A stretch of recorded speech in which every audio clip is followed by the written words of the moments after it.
I think when we first talked, Chris, you were talking about recharge and significant recharge areas, and then I got your agenda, and the topic kind of broadened, and I thought, wow, what a combo! So I can, with that kind of topic, I thought, I could ramble anywhere in this talk, and of course I do, and I will. But really, I mean, when Chris, in my head, really, what I thought I was talking about was really groundwater recharge, and that's what the main focus is. I have a couple points on wetlands and drinking water, but mostly on recharge, and I thought that's what the focus was. So just a little bit about this conservation. Hold on 2 seconds. Before this, about this, if you just go page up. About this Conservation Authorities Marine Coalition. I worked for, just because you're probably wondering who the heck am I and where do I come from, but I'm a hydrogeologist, so groundwater person, and worked for basically 9 conservation authorities on the Oak Ridges Moraine that stretch from the Credit and Nottawasaga on the west over to the Trent River and Otonabee on the east. And we have a project that's really focused more specifically on York, Hill, Durham, and Toronto in terms of understanding groundwater in that area. So that's the background. Okay, next slide. So given you've asked a hydrogeologist to come, I like to use this quote quite a bit. People wonder what aquifers are. This is the best definition I've found so far. A mysterious, magical, and poorly defined area beneath the surface of the earth that either yields or withholds vast or lesser quantities of standing or flowing water, the quantity and or quality of which is dependent on who is describing it and how much money might be at stake. So probably in your days, been thinking this, but no one has ever articulated it as well as this fellow has. So there you have it from a hydrogeologist. So let's start off then. And I guess just in terms of groundwater recharge, I think there's a little bit of a misnomer out there in terms of what groundwater recharge is. So really, by definition, recharge is a process where water, precipitation or from streams or whatever, but moves through the unsaturated part of the subsurface to reach the water table, and it recharges the groundwater system. So when people talk about deeper aquifers getting recharge, it's really not recharge per se, it's vertical groundwater movement. Once it's within the groundwater system, it's really groundwater flow. So when you kind of hear, it's kind of a semantic thing, but it's just something to keep in mind when you're talking about recharge is really that process of moving from the surface to the water table. Another point that just to keep in mind with recharge, there's a lot of talk about recharge and a lot of focus on recharge, on measuring recharge, and it's a very tough parameter to measure. And I remember a few years ago I was talking to one of our country's best hydrogeologists, Garth Vanderkamp, who works for the National Water Research Institute in Saskatchewan. And we're talking about recharge, and about measuring recharge, and he really put an analogy to me that if you're looking at an inner tube or a flat tire and you're trying to understand the system, if you were examining that inner tube to see why it was flat, you would be taking a billion measurements, and you would say that the system, the inner tube, should be holding air.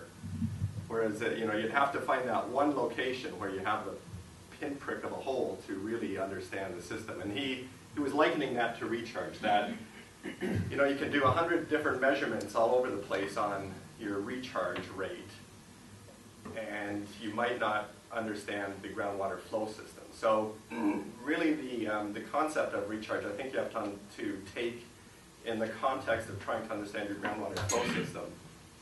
And sure, measurements help, but they don't really get you to an understanding of the flow system.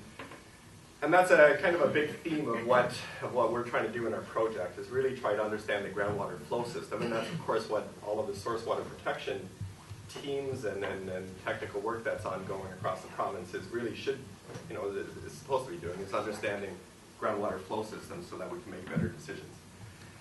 Okay, next slide. So those are just some points in general.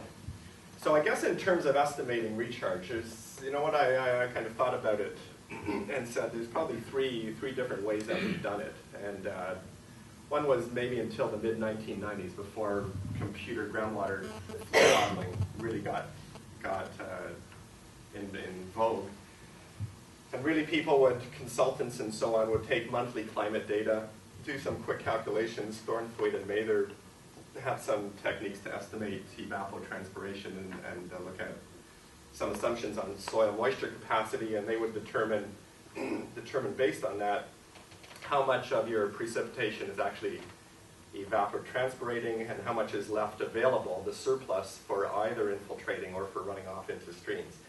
And so that typically was done in any consulting report that you would see, and even still today, in many of them. But that was really the first methodology. And then we started moving to calibrated groundwater flow models, where you try to represent the groundwater system in a computer groundwater model, and you look at putting your recharge onto the ground and making sure your water levels are all consistent with what you're measuring in the field.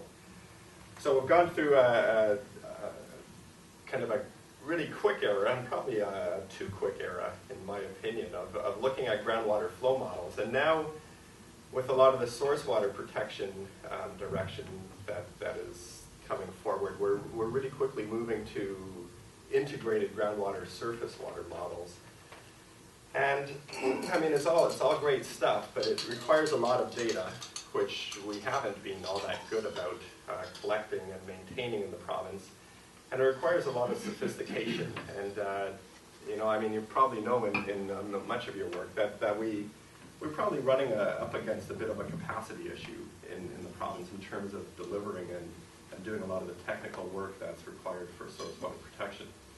Anyway, so three kind of methodologies, and I'll just briefly talk to them quickly. So next slide. So this is a typical kind of thing you would see in a consulting report prior to the mid-90s, but you would get some precipitation estimates. I mean, here they're looking at two different environments, so it's till or a pond.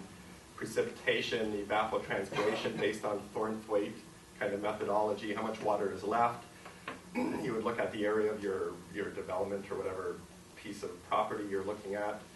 And then you would partition it based on your soils. You'd say, well, probably 60% will run off, 40% will go in the ground. You get some numbers and you do a kind of a water budget on that. And so that's still done quite often. And your numbers are reasonable. You know that your recharge certainly can't be above your precipitation.